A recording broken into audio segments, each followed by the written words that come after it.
ਪਿਆਰੇ ਵਿਦਿਆਰਥੀਓ, ਅੱਜ ਅਸੀਂ 8ਵੀਂ ਜਮਾਤ ਪੰਜਾਬੀ ਦੂਜੀ ਭਾਸ਼ਾ ਦਾ ਪਾਠ 15 ਅਲੋਪ ਹੋ ਰਹੇ ਜੀਵ ਜੰਤੂ ਅਤੇ ਬਨਸਪਤੀ ਪੜ੍ਹਨ ਜਾ ਰਹੇ ਹਾਂ।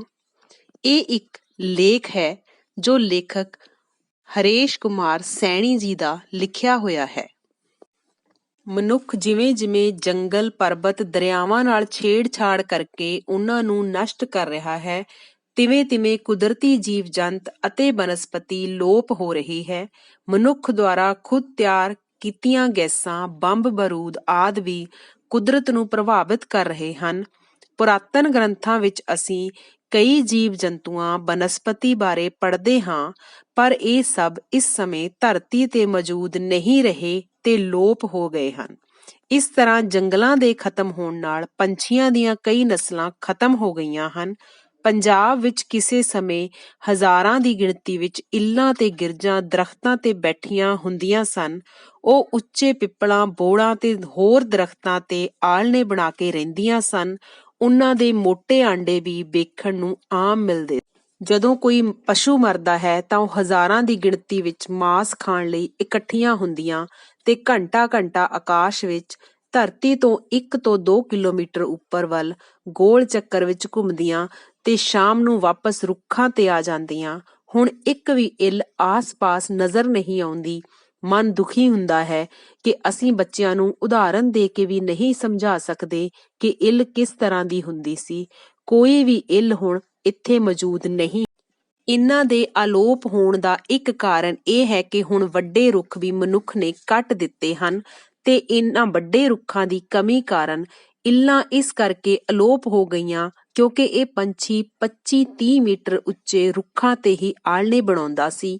ਮਨੁੱਖ ਵੱਲੋਂ ਕੀਟਨਾਸ਼ਕ ਦਵਾਈਆਂ ਖੇਤਾਂ ਵਿੱਚ ਪਾਉਣ ਕਾਰਨ ਅਤੇ ਪਸ਼ੂਆਂ ਨੂੰ ਦੁੱਧ ਚੋਣ ਵਾਲੇ ਨਸ਼ੇ ਦੇ ਟੀਕੇ ਲਾਉਣ ਕਾਰਨ ਇੱਲਾਂ ਦੀ ਆਬਾਦੀ ਵਿੱਚ ਵਾਧੇ ਦੀ ਦਰ ਬੁਰੀ ਤਰ੍ਹਾਂ ਪ੍ਰਭਾਵਿਤ ਹੋਈ ਹੈ। ਇਸ ਪ੍ਰਕਾਰ ਖੇਤਾਂ ਵਿੱਚੋਂ ਜ਼ਹਿਰੀਲਾ ਪਾਣੀ ਪੀਣ ਕਾਰਨ ਤੇ ਜ਼ਹਿਰੀਲਾ ਮਾਸ ਖਾਣ ਅਤੇ ਉੱਚੇ ਰੁੱਖਾਂ ਦੀ ਕਮੀ ਕਾਰਨ ਇੱਲ ਧਰਤੀ ਤੋਂ ਖਤਮ ਹੋ ਰਹੀ ਹੈ। ਇਹਨਾਂ ਦੀ ਸਲਾਮਤੀ ਲਈ ਜੇਕਰ ਅਜੇ ਵੀ ਸਹੀ ਕਦਮ ਨਾ ਚੁੱਕੇ ਗਏ ਤਾਂ ਇਹ ਪੰਛੀ ਸਦਾ ਲਈ ਇੱਕ ਬੁਝਾਰਤ ਬਣ ਕੇ ਰਹਿ ਜਾ। ਇਸੇ ਤਰ੍ਹਾਂ ਚਿੜੀਆਂ ਵੀ ਜ਼ਹਿਰੀਲਾ ਕੀਟਨਾਸ਼ਕ ਪਾਣੀ ਪੀਣ ਤੇ ਖੇਤਾਂ ਚੋਂ ਜ਼ਹਿਰੀਲੇ ਪਦਾਰਥ ਖਾਣ ਕਰਕੇ ਤੇ ਹੋਰ ਕਈ ਕਾਰਨਾਂ ਕਰਕੇ ਇਹਨਾਂ ਦੀ ਗਿਣਤੀ ਵਿੱਚ ਬੇਹੱਦ ਕਮੀ ਆ ਗਈ ਹੈ। ਕੀਟਨਾਸ਼ਕ ਜ਼ਹਿਰਾਂ ਨਾਲ ਭਰੀਆਂ ਸੁੰਡੀਆਂ ਖਾ ਕੇ ਚਿੜੀਆਂ ਮਰ ਰਹੀਆਂ ਹਨ। ਰਹਿਣ ਸਹਿਣ ਦੇ ਬਦਲਾਅ ਕਾਰਨ ਚਿੜੀਆਂ ਦੀ ਨਵੀਂ ਪੀੜ੍ਹੀ ਸਹੀ ਢੰਗ ਨਾਲ ਘਰ ਨਹੀਂ ਬਣਾ ਸਕੀ ਤੇ ਸਹੀ ਸਮੇਂ ਤੇ ਪ੍ਰਜਨਨ ਨਹੀਂ ਕਰ ਸਕੀ। ਇੱਕ ਚਿੜੀ ਆਪਣੇ ਆਲ੍ਹਣੇ ਵਿੱਚ 2 ਤੋਂ 4 ਬੱਚਿਆਂ ਨੂੰ ਆਂਡਿਆਂ ਰਾਹੀਂ ਜਨਮ ਦਿੰਦੀ ਸੀ। ਅੱਜ ਦੇ ਬੱਚਿਆਂ ਲਈ ਚਿੜੀ ਇੱਕ ਬੁਝਾਰਤ ਬਣ ਗਈ ਹੈ। ਇਹੋ ਹਾਲ ਬਿਜੜੇ ਦਾ ਹੋ ਰਿਹਾ ਹੈ। ਤਿਲ, ਬਾਜਰਾ, ਚਰੀ, ਰੌਂਗੀ, ਮਸਰਾਂ ਦੀ ਘਟਦੀ ਬਿਜਾਈ, ਜੰਗਲ ਤੇ ਸਰਕੰਡੇ ਦੇ ਖਤਮ ਹੋਣ ਕਾਰਨ ਵਿਜੜਾ ਵੀ ਅਲੋਪ ਹੋ ਰਿਹਾ ਹੈ। ਬਿਜੜੇ ਦੀ ਜਨਸੰਖਿਆ ਵਿੱਚ 75% ਕਮੀ ਆਈ ਹੈ ਤੇ ਲਗਾਤਾਰ ਗਿਰਾਵਟ ਜਾਰੀ ਹੈ। ਹੁਣ ਸੜਕਾਂ, ਨਾਲਿਆਂ ਕੰਢੇ ਵਿਜੜੇ ਦੇ ਸੁੰਦਰ ਘਰ ਲੁਪਤ ਹੋ ਰਹੇ ਹਨ। ਫਸਲ ਕੱਟਣ ਤੋਂ ਬਾਅਦ ਪਰਾਲੀ ਨੂੰ ਅੱਗ ਲਾ ਕੇ ਸਾੜ ਕੇ ਖੇਤ ਸਾਫ਼ ਕਰਨ ਦਾ ਬਹੁਤਾ ਰੁਝਾਨ ਸੰਨ 1999-2000 ਤੋਂ ਸ਼ੁਰੂ ਹੋਇਆ ਹੈ। ਇਸ ਸਮੇਂ ਤੋਂ ਹੀ ਜ਼ਮੀਨ ਤੇ ਘਰ ਬਣਾ ਕੇ ਆਂਡੇ ਦੇਣ ਵਾਲੇ ਪੰਛੀ ਤਿੱਤਰ, ਬਟੇਰ, ਸੱਪ, ਛੋਟੀ 2 ਇੰਚ ਲੰਮੀ ਚਿੜੀ, ਦੁਰਲੱਭ ਕਾਲਾ ਤਿੱਤਰ ਤੇ ਧਰਤੀ ਤੇ ਬੱਚੇ ਪੈਦਾ ਕਰਨ ਵਾਲੇ ਹੋਰ ਕਈ ਜੀਵ ਜੰਤੂਆਂ ਦੀ ਤਾਦਾਦ ਵਿੱਚ 50% ਤੋਂ ਵੱਧ ਗਿਰਾਵਟ ਆਈ ਹੈ ਤੇ ਲਗਾਤਾਰ ਜਾਰੀ ਹੈ। ਪਿੰਡਾਂ ਵਿੱਚ ਮੂਸਲ, ਤੂੜੀ ਦਾ ਕੁੱਪ ਬੰਨਣ ਦਾ ਰਿਵਾਜ ਖਤਮ ਹੋਣ ਨਾਲ ਅਤੇ ਗੋਹੇ ਦੇ ਕੁੱਪ, ਸਰਗਾੜ ਬਣਾਉਣ ਦਾ ਰੁਝਾਨ 1995 ਤੋਂ ਬਾਅਦ ਅਚਾਨਕ 100% ਤੋਂ 10-15% ਰਹਿ ਜਾਣ ਕਾਰਨ ਦੁਰਲੱਭ ਪ੍ਰਜਾਤੀ ਦੇ ਪੰਛੀ ਅਲੋਪ ਹੋ ਗਏ ਹਨ। ਇਹ ਪੰਛੀ ਮੂਸਲ ਤੇ ਸਰਗਾੜ ਦੇ ਉੱਪਰਲੇ ਪੂਛਲ ਸਿਰੇ ਤੇ ਘਰ ਬਣਾ ਕੇ ਆਂਡੇ ਦੇ ਕੇ ਬੱਚੇ ਪੈਦਾ ਕਰਦੇ ਸਨ, ਪਰ ਅਚਾਨਕ ਕੰਬਾਈਨਾਂ ਦੀ ਕਟਾਈ ਕਾਰਨ ਤੇ ਕਿਸਾਨੀ ਦੇ ਆਧੁਨਿਕੀਕਰਨ ਕਾਰਨ ਲਲਾਰਨ ਨਾਮ ਦਾ ਪੰਛੀ ਮਨੁੱਖ ਅਤੇ ਕੁਦਰਤ ਨੂੰ ਅਲਵਿਦਾ ਕਹਿ ਕੇ ਅਲੋਪ ਹੋ ਗਿਆ ਹੈ।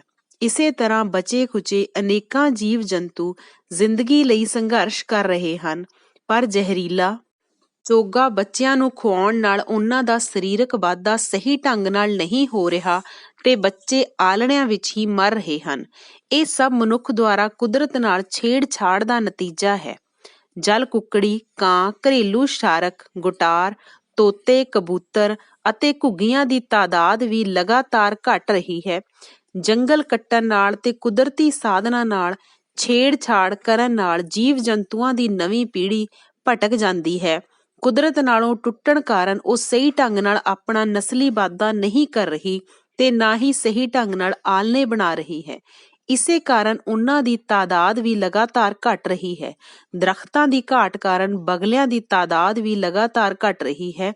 ਵੱਡੇ ਵੱਡੇ ਦਰਖਤ ਖਤਮ ਹੁੰਦਿਆਂ ਹੀ ਉੱਲੂ ਖਤਮ ਹੋ ਰਹੇ ਹਨ ਅਤੇ ਚਮਗਿੱਦੜ, ਚਾਮ ਚਿੜਕ ਤੇ ਪੰਜਾਬ ਦਾ ਸੁੰਦਰ ਪੰਛੀ ਕਠਫੋੜਾ ਵੀ ਖਤਮ ਹੋ ਰਹੇ ਹਨ, ਕਿਉਂਕਿ ਇਹ ਪੁਰਾਣੇ ਦਰਖਤਾਂ ਦੀਆਂ ਖੋੜਾਂ ਵਿੱਚ ਆਪਣੇ ਘਰ ਬਣਾ ਕੇ ਆਂਡੇ ਦਿੰਦੇ ਸਨ। ਬਦਲਦੇ ਫਸਲੀ ਚੱਕਰ ਕਾਰਨ ਤੇ ਕੀਟਨਾਸ਼ਕਾਂ ਕਾਰਨ ਕਈ ਪ੍ਰਕਾਰ ਦੇ ਕੀੜੇ ਮਕੌੜੇ ਵੀ ਧਰਤੀ ਤੋਂ ਲੁਪਤ ਹੋ ਗਏ ਹਨ। ਖੇਤਾਂ ਨੂੰ ਅੱਗ ਲਾਉਣ ਦੀ ਪ੍ਰਥਾ ਨੇ ਵੀ ਉਹਨਾਂ ਦਾ ਅੰਤ ਕਰ ਦਿੱਤਾ ਹੈ। ਇਸ ਤਰ੍ਹਾਂ ਕੁਦਰਤ ਦੀ ਸੁੰਦਰਤਾ ਘਟਦੀ ਜਾ ਰਹੀ ਹੈ।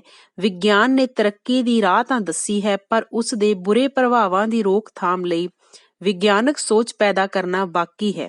ਜੇਕਰ ਅਸੀਂ ਸਮੇਂ ਤੇ ਸਹੀ ਕਦਮ ਨਾ ਚੁੱਕੇ ਤਾਂ ਕੁਦਰਤ ਵੀ ਵੱਡੀ ਆਫਤ ਬਣ ਕੇ ਇੱਕ ਦਿਨ ਸਾਨੂੰ ਸਬਕ ਸਿਖਾ ਸਕਦੀ ਹੈ।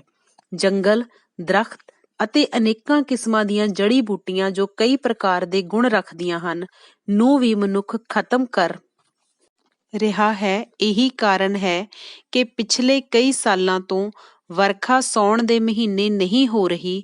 ਹੁਣ ਬਰਸਾਤ ਦੀ ਵਰਖਾ ਅਗਸਤ ਦੇ ਅੰਤ ਤੱਕ ਹੋਣ ਲੱਗੀ ਹੈ ਤੇ ਸਤੰਬਰ ਵਿੱਚ ਪ੍ਰਵੇਸ਼ ਕਰਨ ਲੱਗੀ ਹੈ। ਕੁਦਰਤ ਦੀ ਰਚੀ ਸ੍ਰਿਸ਼ਟੀ ਨੂੰ ਨਸ਼ਟ ਕਰਨ ਦਾ ਸਾਡੇ ਕੋਲ ਕੋਈ ਅਧਿਕਾਰ ਨਹੀਂ ਹੈ। ਜੇਕਰ ਅਸੀਂ ਜੀਵ ਜੰਤੂ, ਕੁਦਰਤ ਅਤੇ ਵਾਤਾਵਰਣ ਦਾ ਸਮੇਂ ਸਿਰ ਧਿਆਨ ਨਹੀਂ ਰੱਖਾਂਗੇ ਤਾਂ ਸਾਨੂੰ ਭਿਆਨਕ ਨਤੀਜਿਆਂ ਲਈ ਵੀ ਤਿਆਰ ਰਹਿਣਾ ਚਾਹੀਦਾ ਹੈ। ਸਾਡੇ ਕੋਲ ਅਜੇ ਵੀ ਸਭ ਕੁਝ ਠੀਕ ਠਾਕ ਕਰਨ ਦਾ ਸਮਾਂ ਹੈ। ਪਿਆਰੇ ਵਿਦਿਆਰਥੀਓ, ਮੈਂ ਉਮੀਦ ਕਰਦੀ ਹਾਂ ਤੁਹਾਨੂੰ ਇਹ ਪਾਠ ਚੰਗੀ ਤਰ੍ਹਾਂ ਸਮਝ ਆ ਗਿਆ ਹੋਵੇਗਾ।